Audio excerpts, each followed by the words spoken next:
Hello everyone, what's up? Today I want to go over a very interesting topic that combines multivariable calculus and statistics. So let's say we have the following scenario. Say that you just did an experiment for your physics class and you got this set of points. Now they follow a linear relationship and you're interested in finding this blue line. Now this blue line, we're going to say that it has the following form. We're going to say that it's going to be equal to y equals ax plus b, okay? So now I'm actually going to start using sub I notation and you're going to see why in a moment. So these set of points, they're going to be pairs of points that are going to be experimental values, okay? And they're going to have the following form. So they're going to be x sub I, y sub I, okay? Now x sub I is going to be your independent variable. It's going to be a variable that you have control over. So let's say it's going to be time, for instance. You can measure time based on your needs, on your experiment.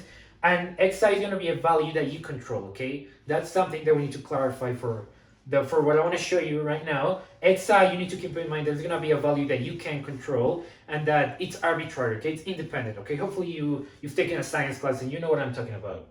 So now, here's the question that I want to ask. I want to find the best linear model to estimate this set of points, okay? This is going to be experimental data, and I want to, go to the math and see what mathematical function will estimate this data the best, okay? Now, what does that mean? Well, we know this line will have a structure of axi plus b, okay? X sub I because I can pick any x value and then ask, well, what's going to be the y value at this specific x value? If x is time, then I don't know, let's say what is the height of this plant, assuming y is for height. What is the height of this plant at an arbitrary x value that I choose? Okay, so I'm gonna say xi, okay, because you can pick different i's or different xi values, okay? So now back to what I was saying. We want to find the best linear model, okay? And we know this line, well, you can change this line or you can find different variations of this line by just simply changing a and b, okay? So you can pick different values for a and b and you're going to get a different model. We want to find the model that minimizes error the best, okay? Now, how do we do that? Well, there are many ways in which you can measure error based on a set of points that you have. For instance, one thing you could do is you could maybe draw a line. You could draw the shortest line from the model that you have, and I'm going to use black for that. So you could do the following, say, you could try to draw a line that goes from the line to the point and then measure the length of that line. And ideally, you want to find a blue line that minimizes this length. Or something that you could do, and the thing that what we're about to do really is we're going to measure the vertical distance, okay? So for any x value, how different is the value that we get from the model and the experimental value that we got? What's the difference between those two y values? So really what I'm proposing is that we're going to measure this vertical distance here, okay? This vertical distance from whatever output. So this is going to be, this is going to be an xi point. So for this x value, we're going to have an output and that is going to be given by the model, and we want to see what's the difference between the real value and the model's value, okay? Or when I say real value, I mean the experimental value, okay? So what's the difference between the experimental value and the model's output, okay? Now, we're going to do the following. We want to be able to minimize error throughout the entire data set, which means that we're going to have to add up all the error bars that we have here, okay? Now, how are we going to do that? Well, I'm going to say that we're going to have a function d. D will be a way in which we can measure the distance and distance and error in this context are going to be almost the same, pretty much. So d is going to be a function that we're going to use, and we're going to say that it's going to be a series, okay? So it's going to be a sum, and let me do that sum again. So yeah, it's a better sigma. So we're going to say we're going to have a sum I equals 1 up to n, assuming we have n data points. So this is for n data points. And then we're going to do the following. We want to do the real, no, actually, we're going to do experimental. I keep using the word real, but it's really experimental. It doesn't necessarily have to be the real value. So we're going to do the experimental value, which is going to be y sub I minus the value from our model. Now, what is that value going to be? Well, that value is going to be a times xi plus b, okay? And now I want to square all of this, okay? Because what happens, say, when we do this series, if we get negative values, for instance, when y sub I is less, so for this set of points, for the points below the blue line, we're gonna get negative numbers, and we don't want those errors to cancel out with the positive errors, okay? So we're gonna have to square them, okay? And this also gives more weight to greater errors, okay? So that's something that we also want to keep take into account. And hopefully maybe you can recognize this formula. This is least squares approximation, or interpolation, you can also call it that. It's got a lot of names, but really we're just using, here we're gonna see why it's called least squares. We want to minimize, so now, yeah, I'm just gonna get right into it, into why it's least. So we want to find a function ax plus b, where a and b give us the smallest value for d, okay? We want to minimize d because d is a function that represents the error or the distance between our experimental values and the values from the model, okay? So we want to minimize d, meaning we're going to find the least squares because we're squaring, so that's where the name comes from, okay? Now this is a function that we have, and this is really going to be a function in terms of a and b. Now, how do we minimize a multivariable function? Well, we use partial derivatives, and then we set them equal to 0, okay? So now we're going to say that minimize, so I'm going to write it like this, minimize d as a function of a and b, okay? A and b are going to be the things we care about. In this case, y sub I, and x sub I, they're going to be known values, okay? So you can think of them as constants, coefficients. A and b are going to be our inputs, okay? Our inputs, yeah. So we want to minimize them to minimize the and b to find best model, okay? Best model. So that's what we're going to do, okay? So now, yeah, let's get right into it. So how much space do I want to use? I think I'm going to have to erase some of this stuff anyways. So I'm going to start here. Now we want to set the derivatives of d with respect to a and b equal to 0. So let's do the following. We're going to take the partial derivative of d with respect to a first. Now what is the derivative of a series? Well, remember a series is just going to be a very long polynomial. So we can just differentiate each term, meaning we can differentiate this form, whatever we have here. So now what is the derivative of this? We know then it's going to be another polynomial, so we can keep using our series notation. So I'm just going to say I equals 1 up to n. And now what is the derivative of this with respect to a? So we could expand this, but that's going to be really messy. So I'm just going to use the chain rule. So we know this will be equal to 2 times y sub I minus, so over here we have ax sub I plus b. And then let's close the parentheses. And we have times the derivative of the inside. Now we know this is going to be a constant. And then minus b is also going to be a constant. We're not differentiating with respect to b. And minus axi, we know xi is going to be a coefficient. You can think of it as a coefficient. So then we're just going to be multiplying by minus a, okay? Because you multiplied negative times ax sub I. And then if you differentiate that term, oh, sorry, not minus a, minus xi, sorry. Because you're differentiating with respect to a, not with respect to xi. So then you get, as a coefficient, or as a, yeah, the derivative of ax is going to be x, okay, or minus x, because we have a negative there. So this is the derivative that we have, and we want to set it equal to 0. I'm going to do that in just a moment on this side. Now let's take the derivative of d with respect to b. We have partial b, partial d, partial d. And we know this is going to be another series, because we're just differentiating a polynomial, and that's just going to give you another polynomial. Or you're differentiating a series, that's going to give you another series.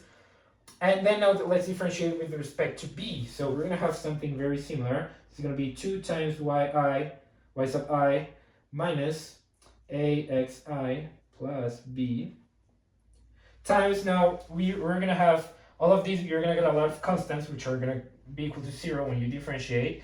And then you're going to have minus b, so we know that's just going to be minus times negative 1, okay? So that is what we get. Now, we know these two are going to be equal to 0, but before I do that, I want to do something regarding two constants that we have here. So we know, I'm going to do this, really, I want to emphasize that this is equal to 0, so I'm going to write the 0 here. It's kind of weird to write that 0 equals, and then on the right-hand side, do the derivatives, but I'm going to do that just for the sake of clarity. So we know these are equal to 0, which means that we can divide both sides of the equation by something without really affecting anything. Or just to simplify.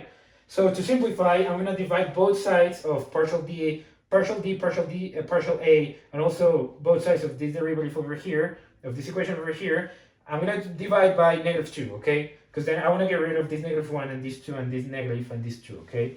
So now we're going to get the following equation. Should I make a line here? Yeah, I'm going to make a line because I don't want to have any problems. Nice. Yeah, so I'm going to continue this phase. So now we're going to get an equation which is going to look like this. So I'm going to say we have 0 will be equal to, so we got rid of both sides, so we're going to have this series. We got rid of the -2 on both sides, so we're going to have I equals 1 n times, well not times, sorry, of y sub I, then we have axi plus b. I'm just rewriting everything. I'm going to have everything in a very clear format. This is what we have now, and now we're also going to have down here, same thing, but, well, not really same thing, but pretty similar. We have a sum, and then we just have, we get rid of the 2. So yeah, that's just going to be yi minus, should I do, yeah, I'm just going to distribute the negative minus b, okay? Yeah, and I guess I could have also distributed here. Oh, and I missed something important here. This is xi. That's why I didn't distribute. So now this is what we're going to have. These are the equations that we now get. Now you can do something very nice to have these equations in a form that's very readable and that you're going to identify really quickly as a system of equations. So notice that yi and xi are going to be known values. And when you add known values, you have a series of known values where you're going to get a value, a real number. Yeah, it should be a real number. There's no reason we should get complex numbers here. So it's going to be a real number in the end. It doesn't matter what it is. It may be a really long decimal, but you're going to get a number, okay, which is good because, well, we like dealing with numbers. So I'm going to do the following. I will distribute this xi to this y sub I, and I will get the following. So I'm going to write down here what you would get if you distribute, just so that I can write everything very clearly. So you're going to get xi, yi, then you're going to have minus axi squared minus bxi. So if you distribute xi, this is now the new expression that you get. And for this, you're not going to get anything. Oh, and I forgot something. I'm forgetting important things. Yeah, and there we go. So now this is what we get, okay? Now, I'm going to do this. We know we have a series of various terms, and if you have a series of various terms, you can just, you can add up each term as its own series. So you're going to get something like this. So you're going to get this system of equations. So you're going to have 0 is going to be equal to, and actually, do I want to do 0? Yeah, I'm going to do 0. 0 we know is going to be equal to the sum. So we're going to have the sum. I'm going to write 1. I'm not going to do the I equals 1. You already know it's I. And then we're going to have xi, yi. And then we're going to have the following. We're going to have minus. And oops, should that be? No. Yeah, I'm going to do, well, it's going to be, so I will use sigma. I will distribute this sigma to this term over here. Now, all of those carry a negative sign, so I'm just going to write negative in front. So this will look something like this. 1 up to n. And then this will just simply be xi squared. And then I will have this entire thing. It's going to be a big constant times a. Okay, this is going to be a. This is going to be a constant. This is going to be a coefficient. And hopefully you see why it's going to be, this is a constant, this is a coefficient. Xi and yi, they're going to be known values, okay? We know about these numbers, so we can just find what this sum is equal to. So you're going to get a coefficient here, it's going to be a's coefficient. And then we're going to get another very similar thing here for xi, okay? So this will also be minus, we're going to have the sum from 1 up to n of xi times b, okay? This is an equation that you could easily solve, okay? This has the form c plus, oh, I shouldn't use that notation because I'm already using a and b. This is going to be a constant, okay? We can call it, I don't know, 10. Let's say it's going to be 10. This will give you 10. This has the form 0 equals 10 minus 3a minus 2b, okay? That's what I'm trying to stress here. These will give you numbers, real numbers that you can deal with easily. So this is going to be an equation that you get. And then you're going to get another equation from this equation in the bottom.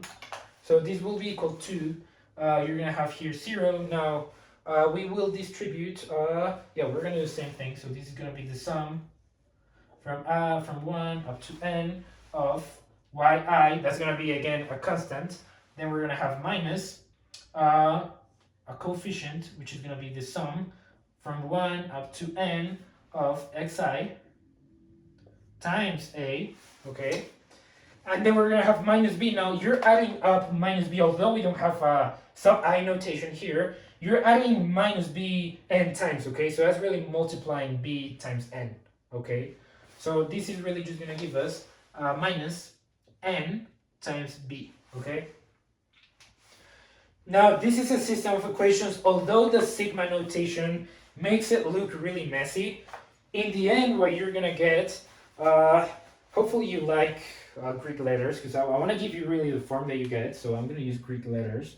You have 0 and you're gonna say, let's say you have a constant gamma, so it's gonna be 0 equals gamma, that's gamma not y, be careful with my writing. 0 equals gamma, let's say it's gonna be gamma, minus, now let's say this is gonna be alpha times a, minus beta times b, and the other one that you're gonna get is gonna be, I'm just gonna say gamma that looks like an R. It's kind of gamma, you know that's gamma. Let's say gamma 1 minus alpha, is that minus? Yeah, minus alpha 1 times a, and then n is actually gonna be, yeah, it's just gonna be a number, but I'm still gonna use, minus, it's gonna be beta 1 times b. This is the system of equations that you get. And that's the form, that's really the core of this video, really. I want to emphasize that when you take the derivatives and you set them equal to 0, because we're optimizing, this is an optimization problem. When you set them equal to 0, you're going to get, these are the derivatives, and you're going to get numbers that you can deal with, okay? This is a system of equations, and you can easily find it, okay? You can, I don't know, you can use matrices or just substitution, elimination, whatever. You know how to solve this, okay? And this is what you get. Gamma, alpha, and beta, they're going to be constants, okay? Same for gamma 1, alpha 1, and beta 1, okay? They're going to be constants given by these sums, this series. And when you solve this system, you're going to get the values of a and b that minimize the distance from the model's outputs to the experimental values that you got, okay? Which means you're minimizing error, okay? Which is the initial expression that we had. So when you minimize this, you just found the best model AXI plus B, okay? That's pretty much, the main concept I wanted to go over today. So yeah, hopefully you enjoyed this. This is very nice. I think this is just interesting. I think it's worth showing some of this. Usually we just get a computer to do this, but if you know the math behind it, that's really helpful. So yeah, hopefully you enjoyed this. I hope to see you in the following video. Bye.